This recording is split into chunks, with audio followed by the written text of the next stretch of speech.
Hello everyone, thanks for tuning into my video. Today's video is going to be looking at the possible weather in the month ahead. Now, long range forecasting is extremely experimental, and don't take this forecast too seriously. It's very experimental and really it's just for fun. It's just for a talking point to see what may happen in the month ahead and possibly on into April as well. Now, this model that I'm using for this video is the CFS model. Now, CFS is the long range model that the meteorological agency NOAA use in America. NOAA, or NOAA, is the National Meteorological Agency in the United States. As I say, CFS is the long range model that NOAA use for their long range forecasting.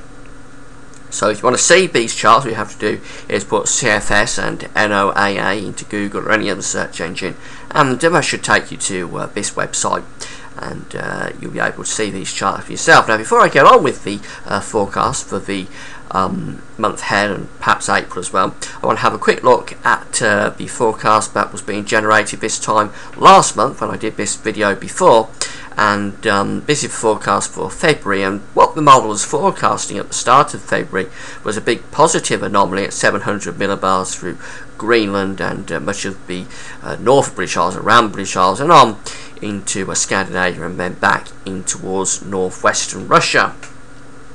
Now, this certainly did verify at the start of February, because we had a very, very cold spell across much of the continent, across much of Europe at the start of February. But it did change, and this wasn't really predicting this change, so I'm not sure if this forecast has been very good really for the past month, because as we went into the middle of February, this blocking to the north and to the northwest and to the northeast did break down, and the blocking actually developed more towards the west and the southwest of the country, and we saw much milder weather coming across the top of this high pressure. So can we say this was an accurate forecast?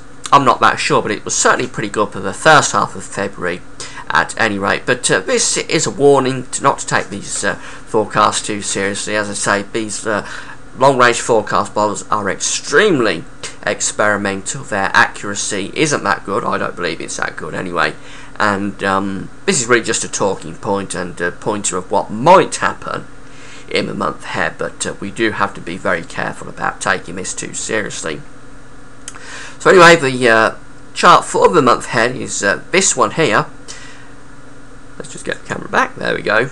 The month ahead is looking like being pretty Atlantic dominated, really, again across much of the continent. We do see the westerly winds flowing in, but we have got a positive anomaly here across the British Isles. So this again is indicated that we could see high pressure once again dominating across many parts of the British Isles, and actually that high pressure does extend into much of the continent here. These yellow colours are indicating that at 700 millibars we are going to see higher than normal pressure across much of the continent. That high pressure does extend back into the Atlantic. Now, the anomaly isn't anywhere near as positive as we saw through February, so this does imply that we should be seeing more in way of westerly winds. We should be seeing more in way of low pressure at times as well. It's not an intense positive anomaly, but even so, it does favour probably a drier than average March across many parts of not just Britain, but probably much of the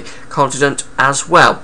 And as we go on into April, well, again, we do see positive anomalies here across much of the continent, and again, positive anomalies extending back into the British Isles. In fact, the anomalies are probably more positive in April than they are for March. So both of these charts do really imply that we will be seeing a drier than average start to the spring from March, and that dry weather could be more intense, in fact, in April, although by April it's a long way off, and we do really have to take that with a pinch of salt, really. But it is a signal there that much of the continent and much of Britain could be seeing a drier than average April, and as I say, it's definitely a signal for probably a drier than average March as well across many parts of the British Isles. So March and April probably looking high pressure dominated in the main across much of the British Isles, probably meaning drier than average weather, although there will be some rain at times, but I certainly wouldn't be expecting extensive rainfall based on these anomaly charts through March and April. In terms of temperatures, well, with probably high pressure dominating. I think we can expect generally a milder than average month in March, and probably milder than average in April as well. There's certainly nothing to suggest extensive northern blocking in these charts.